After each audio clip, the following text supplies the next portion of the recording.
Okay, I just finished transferring an image onto this booklet. These booklets are zine format folded, and they're 9 by 12 pages of something that Amazon calls drawing paper. In fact, I bought these several years ago, and I don't happen to have the buff colored one handy, I think. Let's see.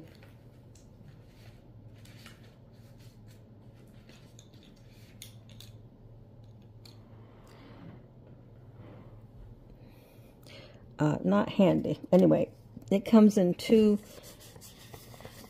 tones, white, perfectly white, and then a buff colored, which I like a lot, really. It's makes a very nice booklet. Now these are the buff colored one. You get 500 sheets of this paper, 9 by 12, for 3 cents a piece. The white, for some reason, is 5 cents a piece. But I have a supply of 500 of each of these, and they make perfectly sized zines that are 4.5 inches this way and 3 inches this way, and that is a really nice size for a zine.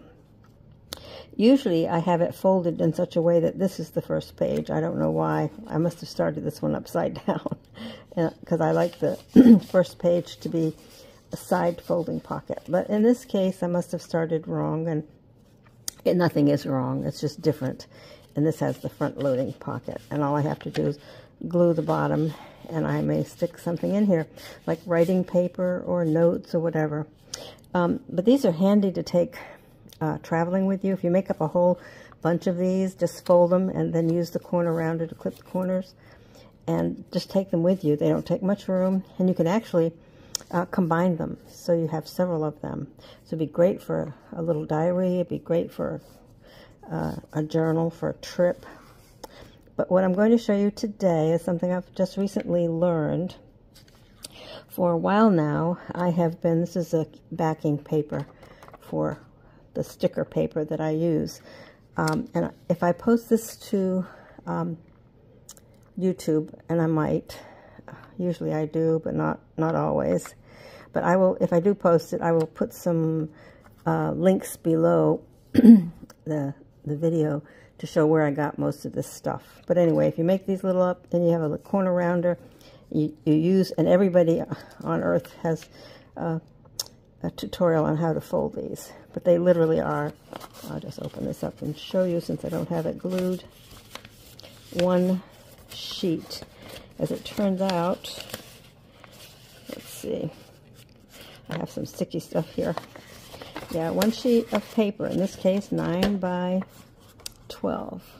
And of course you fold it, first of all you fold it vertically, then you fold it sideways, and then you bring the sides up to the middle and fold it that way, and then you cut down to that point there, and then you fold it and you got a booklet. I won't belabor this because, as I said, there's many tutorials on the internet on this. But once you do this and you have a whole bunch of these, it's really fun to fill them. It's just very, very much fun. And one of the things that I have been really loving to do are printing out on, and this is a whole sheet of sticker paper, and this is from, and I'll put the nomenclature of that below also if I post this on the internet, but these are one sheet labels, and I cut them, once I print them, and I print them on an inkjet printer, see, and they do beautifully. It's an Epson tank, ET some number, 36 something, which I'm not sure they make that number anymore, but they have a lot of Echo tank printers, and the ink does really well. I'll show you in a minute. Well, two things I've been doing is trying to find interesting architecture, and I just love making a booklet of these. But and I've had done these for a while. Now, like I said, this is usually what I print, and I have some small books that I've printed these on. But then I thought, well, what if I use a little watercolor to paint them. And I think this is the first one I did. And yes, I did turn out to like that a lot. And all I did was use a water pen and my little collection of watercolors. So I did this first one, and then after I got looking at it, I thought, oh, that's really nice, but I'd like to use it as a transfer. And I wondered if my watercolor, I thought it would transfer as well. Well, the first one I tried to make is this one down here, and as you can see, it is just great. Now it leaves a little rough texture, like I actually had painted all of this on. And what it does is it gives you a texture that you just won't get with just the plain watercolor. For example, here's one I just watercolored, and yes, it has the, you know, the different differentiation of tone, but what this ends up doing is making it look like it has like stucco or something. It just lifts it up in such a lovely, lovely way. And I'm really fond of that, even more than as a sticker. The other thing I could do is put a sticker on here, but it's obviously a sticker. If you touch it, if you feel the edges of it, you know it's a sticker. And just, it isn't near as interesting as this. This is like a work of art, which of course it is, because somebody drew it and I just slapped a little bit of watercolor on it.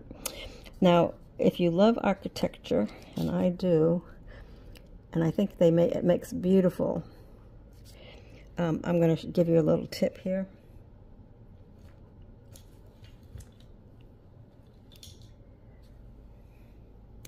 I'm putting my iPad here. Whoops. Hopefully I'm logging in. All right, here I am. And this booklet, which downloads as a PDF, and like I said, if I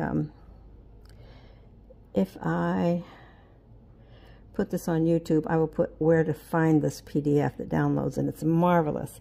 If you're lucky enough to have an iPad, and you're lucky enough to own the Procreate app, you'll be happy to know that Procreate will load up a PDF file by pages. You know, a lot. If you know Procreate, you know there's all these layers. It takes every page and makes a layer out of it.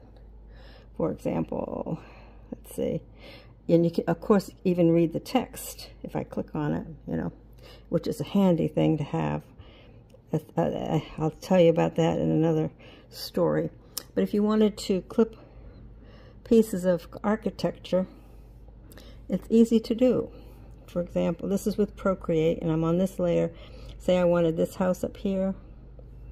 I would just click the ribbon tool, and I would choose, let's see, I'll just use the rectangle and draw it a rectangle around here.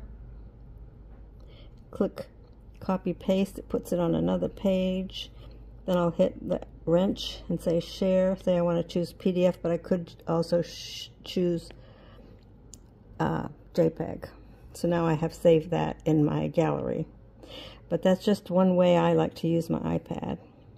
Now when you get to the gallery, you'll see it's a small image on a big page, and I just crop it and then take it into another program on my computer, which I can rearrange all of these small pieces on a 8.5 sheet of clear matte label paper, and then I print them all out, and that's how I get this.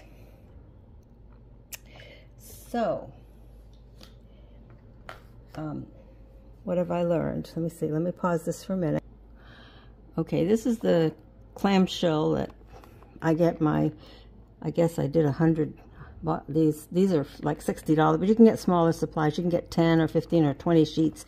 You don't have to go for the 100, but I do because I use them so much. And that's the nomenclature of online labels for this particular matte, clear, full sheet labels. Now hold on just a second, and I'll show you a few of them.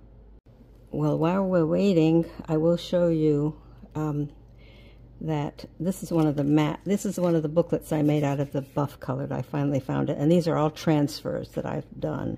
I haven't finished this yet. I've just been having some fun with it. This is going to be pockets, so I can put things, several pockets in here and here and here.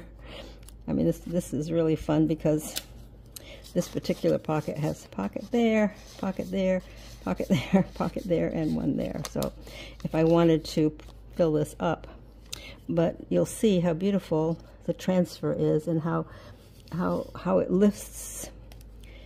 And this is actually a transfer, but this is the sticker, I think. I have to stop and think. Maybe not. No, this is a transfer as well. So I transferred the art on just as I'm going to show you now. And this might be one of these, I think, is the actual sticker. Yeah, it might be this one. And then this is a transfer as well. But anyway, I filled up, oh, this is a sticker for sure. I could almost peel it off if I wanted to, but I'll show you how I do this later. This is something that had printed on it from inkjet. I transferred it someplace. It might have been one of these. And it leaves a residue on the piece. And then I just draw things on that residue, use more watercolor, whatever. So now I have a sticker. So even though I transferred the image, there's enough residue of ink left, and see, you can see it has a bit of a shine to it, not too much. Anyway, that's a whole nother story. But look at how pretty the buff colored ones are. They're just beautiful. Anyway, okay, just remember one thing is, if you're going to use text, like I have now these labels, and if you're going to use text to transfer, like if I wanted to take a label here and put a label on top here, or a couple of them, if I transferred these, they would read correctly. I don't think you can tell, but they would read correctly. Let's see if I can. No, I really can't do it, but you get the idea. So if there's any text at all, so what I did is flip these horizontally, and that gives me the back side. So this is what's left of one sheet that I have used already a couple of times.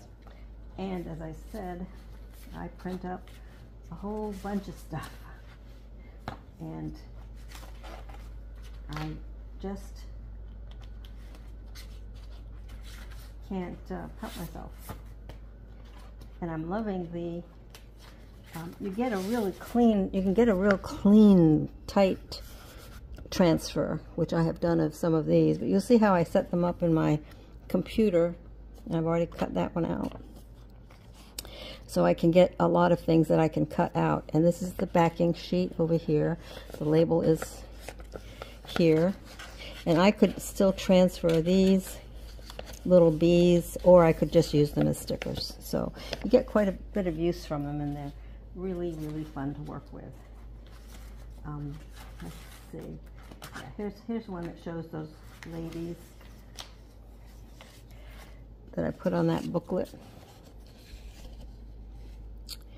And sometimes I will shrink them up and make them smaller, as I did here. This would fit nicely on this booklet, though. This size here is pretty near perfect for almost anything you'd want to do. And then if I still have a sticker, I can also transfer these dots, and so on and so forth. Okay? So you have a lot of fun setting those up, but you really have to have some kind of, I use Silhouette Studio's free software to do it for me, and it works well. But you know, Adobe or any other software you have, you can set up a page of 8.5 by 11 to print in whatever sizes you want that will fit your booklet. Okay, but now what I'm going to do is show you a little bit how the watercolor works. I mean, not that you don't know how watercolor works, because you do. And then I will transfer this one. And the reason I'm transferring this one instead of the one I'm going to show you in a minute is that they have to be dry when you're going to transfer them. So I'll just do that really hurriedly. Let's see, I'll squeeze some water onto my neutral palette. I don't know what color these are going to be, and it really won't matter, but just to give you an idea. And for some reason, even though they say that inkjet will smear, it doesn't appear to be in this method. Okay, so I could just get a little bit of red in there, some other colors. I'm not going to do the whole thing, just give you an idea of how rustic we can make this. I try not to go outside the lines, but it's hard for me to do at the moment. But anyway, you get the idea, right? Looks really kind of pretty. Let's see. There we go. And you can have fun doing that. Just have a nice little brush. That's all you have to do. I'm going to let this sit here and dry, and then I'll work on that again later. But to transfer it now, I'm going to show you another thing I do, which is fun. So I will take this page here, and I have somewhere my little sponge. These are makeup sponges. That's all they are. They're high density foam, and they work really well. And what I have is a big, huge bottle, 32 ounces, and I've used so much of this already. Hand sanitizer. It's a gel. And I will use the clean side of this and give myself a nice little dollop. Not too much. And then I will take, whoops. Yeah, this one I just played with. Now I smeared it. Oh well. I'll take this and rub it along here. These sponges really work the best for me. I've seen people use this method and use other things, but the key is to get it as smooth as you can and as thin as you can, but still wet. However, all is not lost if you don't. So I'm going to take this and I'm going to place it one time down here. And this paper is particularly good. Now I'm going to just gently put my finger to make sure it's no bubbles are in it. However, meanwhile, the hand sanitizer is kind of drying a little bit, and it dries very, very quickly. So sometimes I will just take my thumbnail and just gently go over the image to be sure that it transfers. Now, if you have too much gel on there, it will smear. But you'll find that even that, if it's not perfect, and you're going for the grungy look, and in this case I would. In some cases I don't get it at all. If you put the right amount, see how it's already drying up here? In fact, it has dried. Only up here do I have a little bit. So it dries really quickly. Now, what will happen, because it is drying, it might need a little bit more. And here's the beauty of this. Let's see if I can get closer.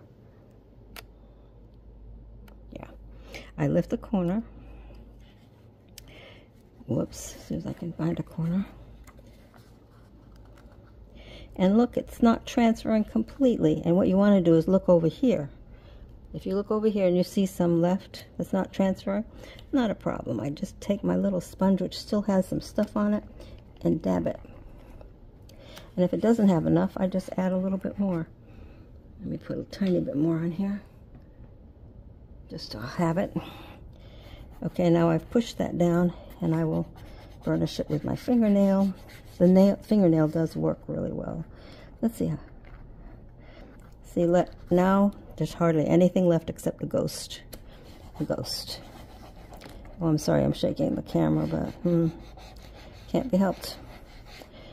I'll try it real hard. Now let's just see.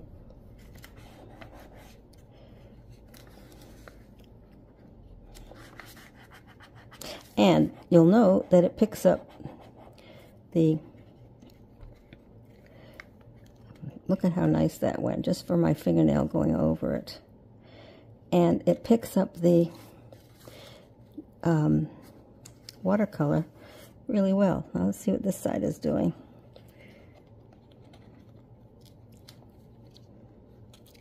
nothing there. And like I said, look how beautiful that is. A little bit down here. So what I could do is just take a little bit of this and dab it off just a little bit. Say I wanted that little corner. I just place it back down. And we'll give it a second or two. Let's look and see how the top is going. And there it is. Look how beautiful it's transferring. Oh, I love this. This is one of my favorite things to do.